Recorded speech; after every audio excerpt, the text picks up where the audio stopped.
Hey guys, this is me Mahima and मेरे साथ आज हम सॉल्व करेंगे वर्कशीट नंबर 18। ये वर्कशीट 16 ऑफ अगस्त 2021 के लिए है।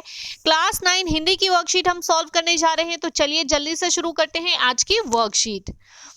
प्यारे बच्चों, पिछले कार्यपत्रक में आपने कबीर रचित कुछ साखियां पढ़ी थी, यानी कि पिछली कार्यपत्रक यानी वर्कशीट में हमने कबीर की साखियां पढ़ी थी और आज हम फिर एक बार कबीर की साखियां पढ़ने जा रहे हैं। आइए आज की वर्कशीट के माध्यम से कबीर की कुछ और अन्य साखियों पर चर्चा करते हैं।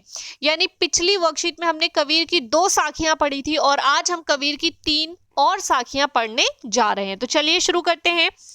हस्ती चढ़िए ज्ञान को, हस्ती चढ़िए ज्ञान को, सहज दुलीचा डार, स्वान रूप संसार है, भूकन दे झक मार। ठीक है, तो ये पहला है।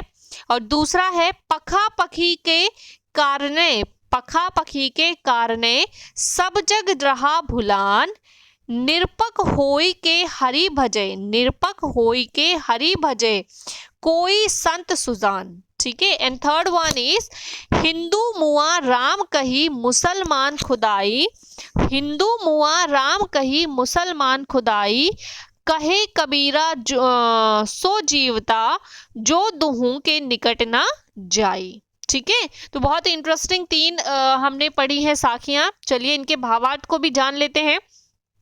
पहला है, इस साखी के माध्यम से कबीर कहना चाहते हैं कि व्यक्ति को ज्ञान रूपी हाथी की सवारी करनी चाहिए, अर्थात ज्ञान प्राप्त करना चाहिए और सहज और सरल साधना रूपी गलीचा बिछाना चाहिए।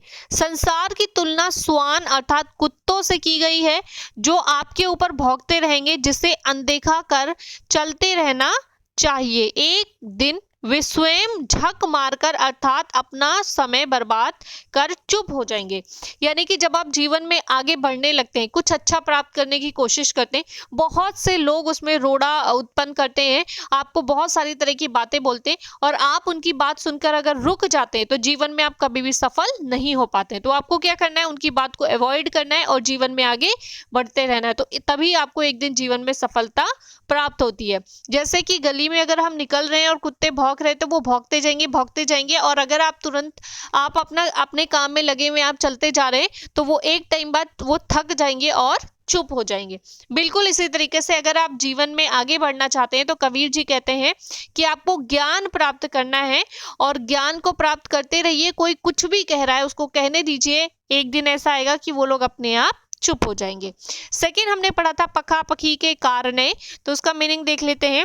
संत कबीर कहते हैं कि पक्ष विपक्ष, पखा पखी का मतलब होता है पक्ष विपक्ष, तो पखा पखी के कारणे सब जग रहा भुलान। संत कबीर जी कहते हैं कि पक्ष विपक्ष अर्थात सही क्या है और गलत क्या है कि असमंजस के कारण सारा संसार आपस में लड़ रहा है और भूल भुलैया में पड़कर प्रभु को भूल गया है। जो व्यक्ति इन सब चीजों में पड़े बिना निष्पक्ष होकर प्रभु भंजन में लगा है, वही सही अर्थों में मनुष्य है। यानी लोग पता है कि बिना मतलब की फालतू की चीजों में पड़े रहते हैं। कैसे कि क्या सही है क्या गलत है, पूजा ऐसी करनी चाहिए नहीं वैसे करनी चाहिए, इधर दिशा देखनी चाहिए नहीं उधर दिशा देखनी चाहिए, ऐसे बैठना चाहिए वैसे करना चाहिए, वैसे जाना चाहिए ऐसे करना चाहिए। लोग ये फालतू की चीज़ों में लगे हैं और एक्चुअल में जिसे भक्ति कहते हैं उसे करना भूल गए हैं। ठीक है, दिखावा देख और ऐसी चीज़ों में इतना ज़्यादा उलझ गए लोग कि भक्ति करना, ईश्वर को भूलना, ईश्वर को याद करना भूल गए हैं। तो सही ईश्वर क्या कहता है कि वो क्या कहता है कि आपको टाइम से आप पूजा करो, उनको अच्छे अच्छे मिष्ठान खिलाओ, ऐसा बोलता है भगवान, बोलता है कि नहा कर आओ, ऐसा करो वैसा करो, ऐसा कुछ नहीं है। ईश्वर बोलता है कि आप सच्चे दिल से सिर्फ मेरा नाम लो, ठीक है, मैं वहीं आ जाऊंगा। तो इसीलिए कहते हैं संत कबीर जी की फालतू की देखा दाखी में दुनिया जो है क्या सही है क्या गलत है उसमें उलझा हुआ है, एक्चुअल में जो उसको करना है वो करना भूल गया है, ईश्वर को भूल गया है। थर्ड वन इज हिंदू मुआ राम कही मुसलमान खुदाई, कहे कबीर सो जीवता, जो दुहू के निकट ना जाई। तो इसका भावार्थ देख लेते हैं। कबीर ने कहा कि हिंदू राम राम का भजन और मुसलमान खुदा खुदा करते मर जाते हैं, उन्हें कुछ हासिल नहीं होता। असल में वह व्यक्ति जीवित के समान है जो इन दोनों बातों अर्थात आडंबरों से अपने आप को अलग रखता है। यानी कि एक्चुअल में है क्या, हिंदू के नाम पे, हिंदू मुसलमान धर्म के नाम पे आपस में लड़ते रहते हैं जीवन भर, उनको समझ ही नहीं आता क्या सही है और क्या गलत है, इसलिए वो धर्म के नाम पे बिना वजह लड़ते रहते हैं। सभी को पता है कि ईश्वर एक है, ठीक है, और ईश्वर के नाम अनेक हैं, उसको याद करने का तरीका अलग है, उसको बुलाने का तरीका अलग है, पर वो है एक। ये बात कोई समझ ही नहीं पाता और लोग धर्म और जाति के नाम पे आपस में जीवन भर लड़ते रहते हैं और जो उनको एक्चुअल में करना चाहिए वो नहीं कर पाते हैं। तो कबीर जी जो थे वो आडंबर से दूर रहने की बात करते थे, यानी मंदिर बनाना, मस्जिद बनाना, पूजा करना, नमाज पढ़ना, इन चीजों में बिल्कुल बिलीव नहीं करते थे। इसीलिए लोग समझ ही नहीं पाए कि वो कौन से धर्म के थे। वो कहते थे ईश्वर को याद करने का मतलब होता है ईश्वर एक है, उसको एक शक्ति के रूप में मानो कि एक ईश्वर है जो एक बहुत महान शक्ति है और जो सभी संसार में सभी मनुष्यों के लिए एक समान है, उसको दिल से याद करो, वो आपके लिए आ जाएगा, ठीक है। और आपको हिंदू मुस्लिम धर्म जाति पूजा नमाज इन चक्रों में नहीं पड़ना है, ऐसा कबीर जी मानते थे। तो ये उनकी धारणा थी। तो ये आज की वर्कशीट, चलिए शुरू करते हैं आज की वर्कशीट पर बेस्ड क्वेश्चंस। देखते हैं आज क्या दिया गया है। आशा है आपने इन साखियों के भावार्थ को समझ लिया होगा। आइए इन्हीं साखियों पर आधारित कुछ प्रश्नों के उत्तर खोजते हैं और लिखते हैं। तो पहले हमें कुछ एमसीक्यूज दिए गए हैं जिनका आंसर हम इसी में सॉल्व कर लेंगे और फिर कुछ क्वेश्चंस दिए गए हैं जिनके आंसर हम सॉल्व करेंगे। तो चलिए पहला क्वेश्चन देखते हैं। हस्ती चढ़िए ज्ञान को से क्या तात्पर्य है? घोड़े की सवारी, ज्ञान प्राप्त करना, हाथी की सवारी या हाथ चढ़ाना, ठीक है। तो इसका क्या अर्थ है? तो इसका अर्थ है ज्ञान प्राप्त करना, ठीक है। सेकंड क्वेश्चन है, सहज दुलीचा किसका प्रतीक है? किसी जानवर का, किसी जगह का, ईश्वर का, सरलता और सहजता का। तो इसका उत्तर है सरलता और सहजता का, ठीक है। सहज दुलीचा का अर्थ होता है सरलता और सहजता।